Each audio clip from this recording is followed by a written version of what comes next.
Rəşid Bəypudov, Nazəndə sevgilim.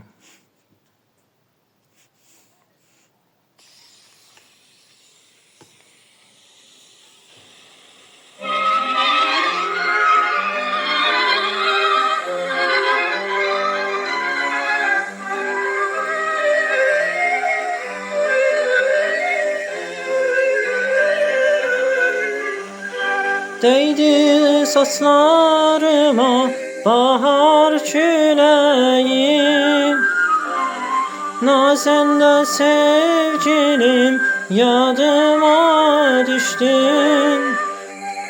Hərənin bəxtinə bir gözəl düşən, sən də təkcə mənim adıma düşdün. Nazəndə sevgilim yadıma düşdün.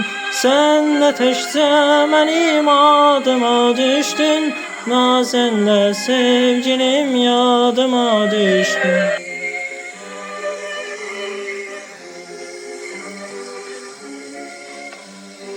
Sensiz dağ döşünə çıxdım bu səhər, öptü qumru kimi gör şəlalələr. Dünya yalqızsan sordu lalələr. Gövrətdiniz kilim yadıma düşdü. Nazəndə sevgilim yadıma düşdü. Gövrətdiniz kilim yadıma düşdü.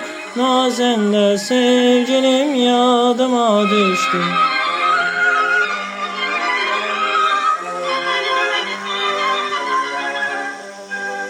Gözlərim yoldadır, qulağım səsdə.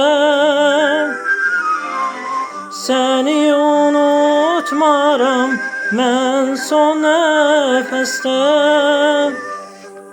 Ey ceyran baxışlım, ey boyu bəstə. Ey tazə tər günüm yadıma düşdü. Nazəndə sevgilim yadıma düşdü. Ey tazə tər günüm yadıma düşdü. Nazəndə sevgilim yadıma düşdü. Yadıma düşdü.